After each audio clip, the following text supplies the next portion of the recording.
Hey guys, Spiderman no वे home अब बस 6 महीने दूर है रिलीज होने से और इसकी हाइप अभी से बहुत ज्यादा है। स्पेशली इस मूवी के रूमेज को लेके, इसमें हमें लाइव एक्शन स्पाइडरवर्स दिखने वाला है, जिसके चलते टोबी मैगवायर और एंड्रू गारफील्ड भी दिखने वाले हैं हमें टॉम हॉलैंड के साथ। तो कोई कैसे एक्साइटेड नहीं हो सकता। इसी के चलते हम एक सीरीज शुरू कर रहे हैं जो अब से लेकर स्पाइडरमैन नो वे होम के रिलीज होने तक चलेगी। हर महीने हम एक लाइव एक्शन स्पाइडरमैन मूवी को डिस्कस करेंगे। और क्योंकि यहाँ टोबी मैगवायर की बात हुई है, तो क्यों ना उन्हीं की फर्स्ट मूवी से शुरुआत की जाए, जो सबसे पहली लाइव एक्शन स्पाइडरमैन मूवी थी, जिसने लिटरली सुपर हीरो मूवीज को हमेशा के लिए बदल कर रख दिया, खास करके एमसीयू की मूवीज को। तो without wasting any further time, let's get started.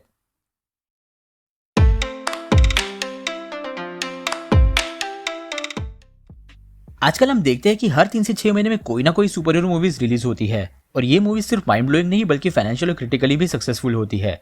लेकिन एक वक्त ऐसा था जब सुपर हीरो मूवीज को सीरियसली नहीं लिया जाता था और उन्हें एक बड़ा रिस्क माना जाता था प्रोडक्शन के लिए। और 1997 में बैटमैन एंड रॉबिन मूवी के फ्लॉप होने के बाद सुपर हीरो जॉनरा लिटरली खत्म हो चुका था और कोई भी स्टूडियो रेडी नहीं था अपने पैसे किसी big budget super hero movies में इन्वेस्ट करने के लिए। हालांकि ब्लेड को कुछ सक्सेस जरूर मिला था और इवन 2000 में एक्समैन भी सक्सेसफुल रही थी, लेकिन वो 2002 की लाइव एक्शन स्पाइडरमैन मूवी थी जिसने सुपर हीरो मूवीज को बदल के रख दिया और एक नया मीनिंग दिया हॉलीवुड समर ब्लॉकबस्टर्स को। Live action Spiderman movie actually development में 1977 से थी और कई सारे स्टूडियोज ने इसके ऊपर काम किया और इसकी मल्टीपल स्क्रिप्ट्स भी बनी, बट कोई ना कोई रीजन की वजह से ये मूवी प्रोडक्शन स्टेज तक पहुंच ही नहीं पाई। एक वक्त पे ये मूवी इवन जेम्स कैमरन के पास भी आई थी, जिन्होंने अवतार, टाइटैनिक और टर्मिनेटर 2 जैसी मेगा हिट मूवीज बनाई है, और उन्होंने एक स्क्रिप्ट भी बना ली थी 1993 में।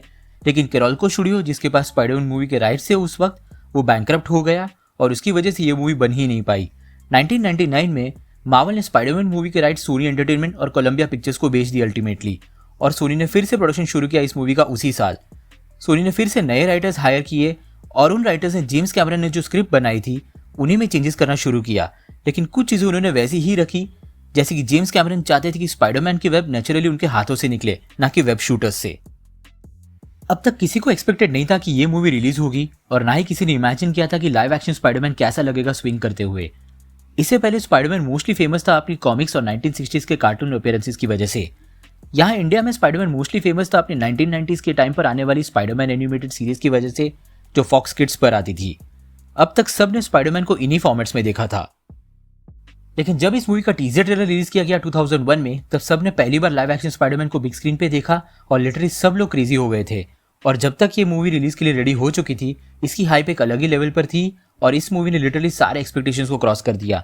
इवन यहाँ इंडिया में ये मूवी महीनों तक चली थी थिएटर्स में, लोग बार बार जाके देखना पसंद कर रहे थे इस मूवी को।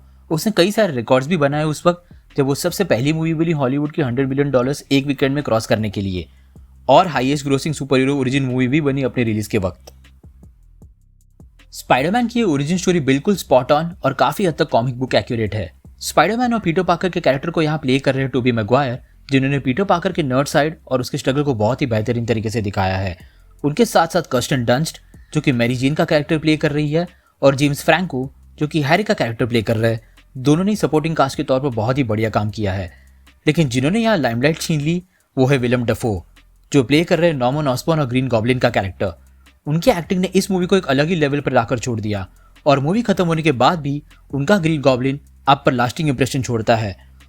और ये कोट तो सही है कि मूवी उतनी ही जबरदस्त और मेमोरेबल होगी जितना उसका विलन मेमोरेबल होगा, और शायद इसी वजह से रूमर्स है कि स्पाइडरमैन नो वे होम में मेन विलन विलियम डेफो का ग्रीन गॉब्लिन होने वाला है। तो अगर आपने ये मूवी नहीं देखी है तो एटलीस्ट विलियम डेफो की एक्टिंग के लिए तो ये मूवी जरूर देखना।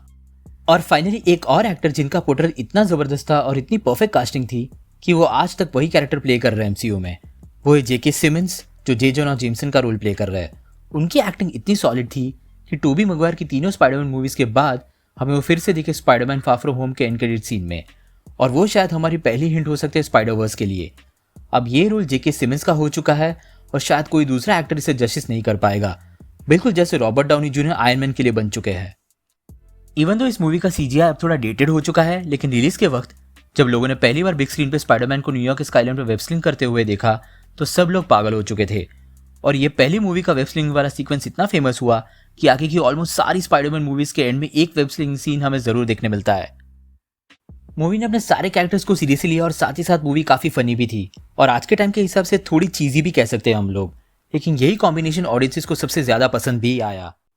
मूवी को डायरेक्ट किया है सैम रेमी ने, जो खुद बहुत बड़े कॉमिक बुक और स्पाइडरमैन के फैन रह चुके हैं।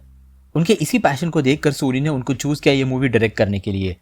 सैम रेमी उससे पहले फेमस थे अपनी इविल डेड हॉरर सीरीज बनाने के लिए, और उनका यही हॉरर एक्सपीरियंस हमें स्पाइडरमैन मूवी में भी दिखता है जंपस्केयर्स को लेकर, खास करके अगर हम ग्रीन गॉब्लिन वाले सीन्स को देखें तो। और इसी वजह से मार्वल ने उन्हें डॉक्टर स्ट्रेंज 2 को डायरेक्ट करने के लिए चूज किया, एज वो मूवी एमसीयू की पहली हॉरर मूवी होने वाली है। मूवी का साउंड ट्रैक दिया है डैनी एल्फमैन ने, जिन्होंने पहले भी सुपर हीरो मूवीज में साउंड ट्रैक दिया था, जिसमें सबसे फेमस थी 1989 की बैटमैन मूवी।